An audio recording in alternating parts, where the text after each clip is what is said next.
മഹാസമുദ്രത്താൽ ചുറ്റപ്പെട്ട ഒരു വലിയ രാജ്യത്തിന്റെ വിശാലമായ കൊട്ടാരക്കെട്ടുകൾക്കുള്ളിലാണ് നമ്മുടെ കഥ ആരംഭിക്കുന്നത്. ആ രാജ്യത്തിന്റെ പേരോ അത് ഭരിക്കുന്ന രാജാവിന്റെ പേരോ ചരിത്രത്തിൽ അത്ര വ്യക്തമായി പറയുന്നില്ല. കാരണം ഇത് ഭാവനയിൽ വിരിഞ്ഞൊരു കഥയാണ്.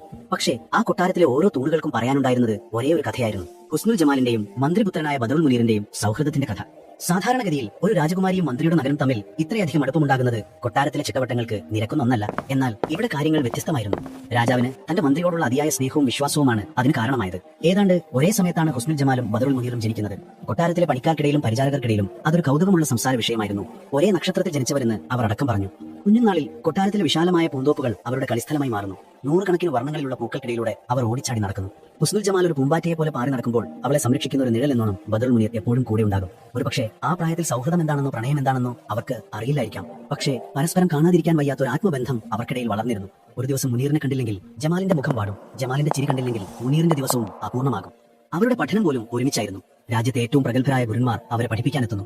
അക്ഷരങ്ങളും അക്കങ്ങളും അവർ ഒരുമിച്ച് പഠിക്കുന്നു. വാൾപ്പയറ്റും അമ്പേറ്റും പരിശീലിക്കുന്ന മുനീറിനെ കൗതുകത്തോടെ നോക്കി നിൽക്കുന്ന ജമാലിനെ നമുക്കവിടെ കാണാം. ചിലപ്പോൾ ആരും കാണാതെ അവൾ അവന്റെ അമ്പും വില്ലും എടുത്ത് കുഞ്ഞു വിരലുകൾ കൊണ്ട് തൊടുത്തു നോക്കി ചിരിക്കും. ജമാൽ ചിത്രങ്ങൾ വരയ്ക്കാനിരിക്കുമ്പോൾ അവൾക്ക് വർണ്ണങ്ങൾ ചെയ്തു കൊടുക്കുന്നത് മുനീറായിരിക്കും. അവളുടെ ചിത്രങ്ങളിൽ എപ്പോഴും രണ്ട് കുട്ടികളുടെ മുഖങ്ങൾ ഉണ്ടായിരുന്നു. ഒന്ന് രാജകുമാരിയെ പോലെയും മറ്റൊന്ന് അവളുടെ ഉറ്റ സുഹൃത്തിനെ പോലെയും. കൊട്ടാരത്തിലെ മുതിർന്നവർക്ക്, പ്രത്യേകിച്ച് ഹുസ്നുൽ ജമാലിന്റെ അമ്മയായ രാജ്ഞിക്ക് ഈ അടുപ്പത്തിൽ ചെറിയൊരു അസ്വസ്ഥത തോന്നി തുടങ്ങുന്നുണ്ട്. അവർ പലപ്പോഴും രാജാവിനോട് ഇതിനെക്കുറിച്ച് സൂചിപ്പിക്കുമെങ്കിലും അദ്ദേഹം അത് ചിരിച്ചു തള്ളുകയാണ് പതിവ്.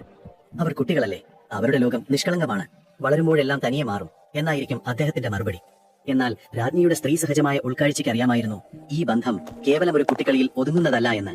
കാരണം അവർ പരസ്പരം നോക്കുന്ന നോട്ടങ്ങളിൽ, സംസാരിക്കുന്ന രീതികളിൽ സാധാരണ സൗഹൃദത്തിനപ്പുറമുള്ള എന്തോ ഒന്ന് ഒളിഞ്ഞിരിപ്പുണ്ടെന്ന് അവർ തിരിച്ചറിയുന്നു. കാലം ഒരു പുഴ പോലെ ഒഴുകി നീങ്ങുന്നു. കുട്ടിക്കാലത്തിന്റെ കളിച്ചിരികൾ പതിയെ ഓർമ്മകളായി മാറുന്നു. ബദറുൽ മുനീറും ഹുസ്നുൽ ജമാലും ഇപ്പോൾ യൗവനത്തിലേക്ക് കാലെടുത്ത് വച്ചിരിക്കുകയാണ്. അവരുടെ രൂപത്തിലും ഭാവത്തിലും പ്രകടമായ മാറ്റങ്ങൾ വന്നിരിക്കുന്നു. ബദറുൽ മുനീർ ഇപ്പോൾ കാഴ്ചയിൽ ഒരു ധീരനായ യോദ്ധാവിനെ പോലെയാണ്. ഉയരം കൂടി, ശരീരം ഉറച്ചു, കണ്ണുകളിൽ ബുദ്ധിയുടെയും ധൈര്യത്തിന്റെയും തിളക്കം. അവന്റെ സൗന്ദര്യത്തെക്കുറിച്ച് നാട്ടിലെ പെൺകുട്ടികൾക്കിടയിൽ സംസാരമായി തുടങ്ങിയിട്ടുണ്ട്. എന്നാൽ അവന്റെ കണ്ണുകൾ എപ്പോഴും കൊട്ടാരത്തിന്റെ മട്ടുപാവിലിരിക്കുന്ന രാജകുമാരിയെയാണ് തേടുന്നത്. ഹുസ്നുൽ ജമാലിന്റെ കാര്യവും വ്യത്യസ്തമല്ല. അവളുടെ സൗന്ദര്യം ഇപ്പോൾ പൂർണ്ണതയിലെത്തിയിരിക്കുന്നു. കവികൾ വർണ്ണിക്കുന്നതിലും അപ്പുറമായിരുന്നു അത്. അവളുടെ നീണ്ട മുടിയിഴകളും മാനുകളെ പോലെ ഭയചകിതമായ കണ്ണുകളും പുഞ്ചിരിക്കുമ്പോൾ വിരിയുന്ന റോസാപ്പൂക്കൾ പോലുള്ള കവിളുകളും ആരെയും ആകർഷിക്കുന്നതായിരുന്നു. പക്ഷെ ആ സൗന്ദര്യത്തിനുമപ്പുറം അവളുടെ ഹൃദയത്തിൽ ഒരു രഹസ്യം ഒളിഞ്ഞിരിപ്പുണ്ടായിരുന്നു. ബദറുൽ മുനീറിനോടുള്ള അടങ്ങാത്ത പ്രണയം. അവരുടെ കണ്ടുമുട്ടലുകളുടെ സ്വഭാവം ഇപ്പോൾ മാറിയിരിക്കുന്നു. കുട്ടിക്കാലത്തെ പോലെ അവർക്ക് പരസ്യമായി ഒരുമിച്ച് ചിരിക്കാനോ കളിക്കാനോ കഴിയുന്നില്ല. കൊട്ടാരത്തിലെ കണ്ണുകൾ അവരെ ശ്രദ്ധിക്കുന്നുണ്ടെന്ന് അവർക്കറിയാം. അതിനാൽ അവരുടെ സംസാരങ്ങൾ നോട്ടങ്ങളിലും ചെറുപുഞ്ചിരികളിലും ഒതുങ്ങി നിൽക്കുന്നു. പൂന്തോട്ടത്തിലെ പഴയ ഒളി സങ്കേതങ്ങൾ ഇപ്പോൾ അവരുടെ രഹസ്യ പ്രണയ സല്ലാപങ്ങൾക്കുള്ള ഇടമായി മാറുന്നു. ആരും കാണാതെ രാത്രിയുടെ മറവിൽ അവർ കണ്ടുമുട്ടുന്നു. അത്തരമൊരു രാത്രിയിൽ, പൂർണ്ണചന്ദ്രൻ ആകാശത്തെ വെള്ളി വെളിച്ചം വിതറി നിൽക്കുന്ന ഒരു രാത്രിയിൽ, കൊട്ടാരത്തിലെ മാർബിൾ ബാൽക്കണിയിൽ നിൽക്കുകയാണ് ഹുസ്നുൽ ജമാൽ. അവളുടെ ചിന്തകൾ മുഴുവൻ മുനീറിനെ കുറിച്ചായിരുന്നു. പെട്ടെന്ന് പിന്നിൽ കാലൊച്ച കേട്ട് അവൾ തിരിഞ്ഞു നോക്കി. അവിടെ നിലാവിൽ കുളിച്ചു നിൽക്കുന്ന ബദറുൽ മുനീർ. അവൻ പതിയെ അവളുടെ അടുത്തേക്ക് നടന്നു ചെന്നു. കുറെ നേരം അവർക്കിടയിൽ മൗനം തളം കെട്ടി നിന്നു. ആ മൗനത്തെ ഭേദിച്ചത് മുനീറാണ്. ജമാൽ, അവൻ മൃദുവായി വിളിച്ചു. ചില കാര്യങ്ങൾ പറയാതിരിക്കാൻ ഇനിയും എനിക്ക് കഴിയില്ല. അവന്റെ ശബ്ദം ചെറുതായി വിറയ്ക്കുന്നുണ്ടായിരുന്നു. അവൾ ഒന്നും മിണ്ടാതെ അവനെ നോക്കി. ആ കണ്ണുകളിലെ ഭാവം എന്താണെന്ന് അവൾക്ക് വായിച്ചെടുക്കാൻ കഴിഞ്ഞു. കുട്ടിക്കാലത്തിൽ നമ്മൾ കളിച്ചു നടന്ന ഈ പൂന്തോട്ടം, ഈ കൊട്ടാരം എല്ലാം എനിക്ക് പ്രിയപ്പെട്ടതാണ്. പക്ഷെ അതിനേക്കാളൊക്കെ എനിക്ക് പ്രിയപ്പെട്ടത് നീയാണ്. എന്റെ ലോകം നിന്നിൽ ആരംഭിക്കുകയും നിന്നിൽ അവസാനിക്കുകയും ചെയ്യുന്നു. ഇതൊരു സൗഹൃദം മാത്രമല്ല, അതിനപ്പുറമുള്ള ഒന്നാണ്. അവൻ പറഞ്ഞു നിർത്തിയപ്പോൾ അവന്റെ കണ്ണുകൾ നിറഞ്ഞിരുന്നു. ഹുസ്നുൽ ജമാലിന്റെ ഹൃദയം ഒരു നിമിഷം നിലച്ചു പോയതുപോലെ തോന്നി. അവൾ കേൾക്കാൻ കൊതിച്ച വാക്കുകളായിരുന്നു അത്. അവളുടെ കവിളിലൂടെ ഒരു തുള്ളി കണ്ണുനീർ ഒഴുകിയിറങ്ങി. അവൾ അത് തുടച്ചുകൊണ്ട് പുഞ്ചിരിച്ചു. എനിക്കും അങ്ങനെ തന്നെയാണ് മുനീർ. എന്റെ ഹൃദയം പണ്ടേ നിനക്ക് സ്വന്തമാണ്. ആ നിമിഷം, ആ നിലാവിന്റെ സാക്ഷിത്വത്തിൽ അവരുടെ പ്രണയം അവർ പരസ്പരം തുറന്നു പറഞ്ഞു. അതൊരു പുതിയ തുടക്കമായിരുന്നു. ഇനി അങ്ങോട്ട് എന്തു പ്രതിസന്ധി വന്നാലും ഒരുമിച്ച് നേരിടാമെന്നവർ പ്രതിജ്ഞയെടുത്തു.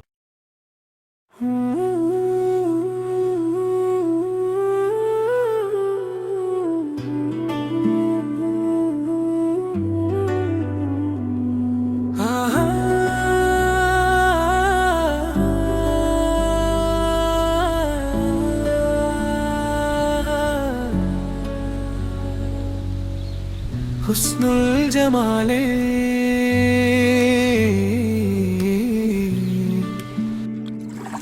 ദിരിന്നാഴത്തിൽ തെളിഞ്ഞൊരു നൂറേ നീ. യാ ഹബീബി, നിന്റെ പുഞ്ചിരിയിൽ എൻ മുഴുവൻ ലോകം പുതുതായി വിരിഞ്ഞു.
മുഹബത്തിൽ മുനീരേ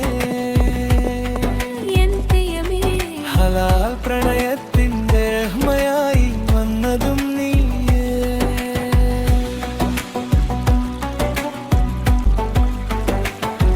യാ ജമാലി യാ മുനീരി ഖദറിന്റെ വഴിയിലൂടെ നമ്മൾ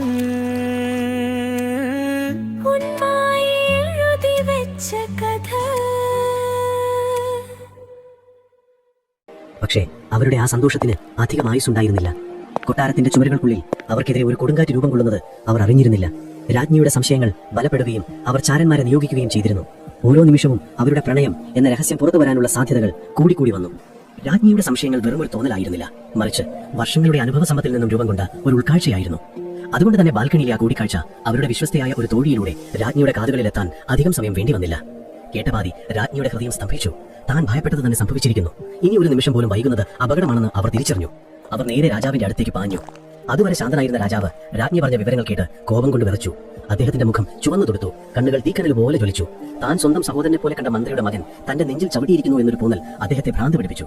അവനെ എന്റെ മുന്നിൽ ഹാജരാക്കൂ. രാജാവിന്റെ ആജ്ഞ കൊട്ടാരത്തിന്റെ ചുവരുകളിൽ തട്ടി പ്രതിധ്വനിച്ചു. ആ ശബ്ദത്തിന്റെ കാഠിന്യത്തിൽ കൊട്ടാരം ഒരു നിമിഷം നിശ്ചലമായി. അതേസമയം പ്രണയം തുറന്നു പറഞ്ഞതിന്റെ സന്തോഷത്തിൽ നാളെയെക്കുറിച്ചുള്ള സ്വപ്നങ്ങൾ കണ്ടു തുടങ്ങിയ ബദ്രുൽ മുനീർ തന്റെ മുറിയിൽ വിശ്രമിക്കുകയായിരുന്നു. പെട്ടെന്നാണ് വാതിലിൽ ശക്തമായ മുട്ട് കേട്ടത്. വാതിൽ തുറന്നപ്പോൾ മുന്നിൽ നിൽക്കുന്നത് രാജകിങ്കരന്മാരാണ്. അവരുടെ മുഖത്ത് ഗൗരവം നിഴലിച്ചിരുന്നു. കാര്യം എന്താണെന്ന് മനസ്സിലാവാതെ മുനീർ അവർക്കൊപ്പം നടന്നു. രാജസദസ്സിലേക്കുള്ള ഓരോ ചവിടുവെപ്പിലും അവന്റെ ഹൃദയമെടുപ്പ് കൂടിക്കൊണ്ടിരുന്നു. അവിടെ സിംഹാസനത്തിൽ കോപാകുലനായിരിക്കുന്ന രാജാവിനെയും താനടുത്ത് താഴെ തലകുണിച്ച് നിൽക്കുന്ന തന്റെ അച്ഛനെയും കണ്ടപ്പോൾ തന്നെ അപകടം അവൻ മണത്തറിഞ്ഞു. നീയും എന്റെ മകളും തമ്മിൽ എന്താണ് ബന്ധം? രാജാവിന്റെ ശബ്ദം ഇടിമുഴക്കം പോലെ ആ മുറിയിൽ മുഴങ്ങി. ഒരു നിമിഷം പോലും ആലോചിക്കാതെ ബദ്രുൽ മുനീർ ധൈര്യം സംഭരിച്ചു മറുപടി പറഞ്ഞു, പ്രഭോ, ഞങ്ങൾ പരസ്പരം സ്നേഹിക്കുന്നു. ആ ഉത്തരം രാജാവിനെ കൂടുതൽ പ്രകോപിപ്പിച്ചു. സ്നേഹമോ? ഒരു മന്ത്രിപുത്രന്റെ രാജകുമാരിയോട് സ്നേഹമോ? ഇത് സ്നേഹമല്ല, നിന്റെ അധികാരമോഹമാണ്. എന്റെ മകളെ ഉപയോഗിച്ച് ഈ സിംഹാസനം നേടാമെന്ന് നീ വ്യാമോഹിച്ചു അല്ലേ? അല്ല പ്രഭോ, എന്റെ സ്നേഹം സത്യമാണ്, മുനീർ ഉറച്ച ശബ്ദത്തിൽ പറഞ്ഞു. നിർത്തു, രാജാവ് അലറി. ഇനി ഒരു വാക്ക് മിണ്ടിപ്പോകരുത്. നിന്റെ അച്ഛനോടുള്ള എന്റെ സ്നേഹം ഒന്നുകൊണ്ട് മാത്രമാണ് നിന്റെ തല നിലത്ത് വീഴാത്തത്. ഈ നിമിഷം മുതൽ നിനക്കും നിന്റെ കുടുംബത്തിന്റെ കാര്യത്തിൽ പ്രവേശനമില്ല. എന്റെ മകളുടെ നിഴൽ പോലും നിന്റെ മേൽ പതിഞ്ഞു പോകരുത്. കാണാനോ അവളോട് സംസാരിക്കാനോ ശ്രമിച്ചാൽ മരണം നിന്നെ തേടിയത്. ഇപ്പോൾ ഇറങ്ങിപ്പോകും എന്റെ കൺമുന്നിൽ നിന്ന്. അതൊരു കൽപ്പനയായിരുന്നില്ല, ഒരു വിധിയായിരുന്നു. സ്വന്തം അച്ഛന്റെ നിറകണ്ണുകളിലേക്കൊന്ന് നോക്കാൻ പോലും ആകാതെ ബദ്രുൽ മുനീർ ആ സദസ്സിൽ നിന്ന് പുറത്താക്കപ്പെട്ടു. വർഷങ്ങളോളം കളിച്ചു വളർന്ന തന്റെ പ്രിയതമയുള്ള ആ കൊട്ടാരത്തിന്റെ വാതിലുകൾ അവന്റെ മുഖത്തിന് നേരെ ഭാരത്തോടെ അടയ്ക്കപ്പെട്ടു. പുറത്ത് ഇരുണ്ട രാത്രിയിൽ അവൻ തനിച്ചായി. ഹൃദയം മുറുങ്ങുന്ന വേദനയോടെ അവൻ ആ കൊട്ടാരത്തിന്റെ കൂറ്റൻ മതിലുകളിലേക്ക് നോക്കി നിന്നു. അകത്ത് തന്റെ പ്രിയപ്പെട്ടവൾ ഈ വാർത്ത അറിയുമ്പോൾ എന്ത് സംഭവിക്കുമെന്നോർത്ത് അവന്റെ ഹൃദയം പിടഞ്ഞു. കൊട്ടാരത്തിനകത്ത് ഹുസ്നുൽ ജമാൽ അപ്പോഴും ബദ്രുൽ മുനീറിന്റെ തിരിച്ചുവരവും കാത്ത് പ്രതീക്ഷയോടെ ബാൽക്കണിയിൽ തന്നെ നിൽക്കുകയായിരുന്നു. ഓരോ നിമിഷം കഴിയുന്തോറും അവളുടെ ഉള്ളിൽ ഒരു ഭയം വളർന്നു വന്നു. എന്തോ അരുതാത്തത് സംഭവിച്ചിരിക്കുന്നുവെന്ന് അവളുടെ മനസ്സ് മന്ത്രിച്ചു. അപ്പോഴാണ് രാജ്ഞി അങ്ങോട്ടേക്ക് വരുന്നത്. അവളുടെ മുഖം കണ്ടപ്പോൾ തന്നെ ജമാലിന്റെ ഹൃദയം കിടുങ്ങി. ആ മുഖത്ത് സഹതാപമോ സ്നേഹമോ ആയിരുന്നില്ല, മറിച്ച് ഒരു തരം കാഠിന്യവും നിസ്സഹായതയും കലർന്ന ഭാവമായിരുന്നു. അവനെ പുറത്താക്കി രാജ്ഞി നേർത്ത സ്വരത്തിൽ പറഞ്ഞു.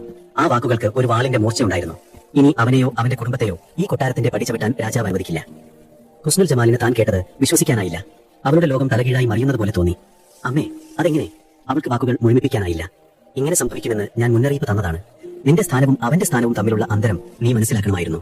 ഇനി ഇതെല്ലാം മറക്കുക. നിനക്ക് ചേർന്ന ഒരു രാജകുമാരനെ കണ്ടെത്തും. രാജ്ഞി യാതൊരു ഭാവഭേദവും ഇല്ലാതെ പറഞ്ഞു തീർത്ത് തിരിഞ്ഞു നടന്നു. അതൊരു തുടക്കമായിരുന്നു, ഹുസ്നുൽ ജമാലിന്റെ തടവറ ജീവിതത്തിന്റെ തുടക്കം. അവളുടെ മുറിയുടെ പുറത്ത് കാവൽക്കാരെ ഏർപ്പെടുത്തി.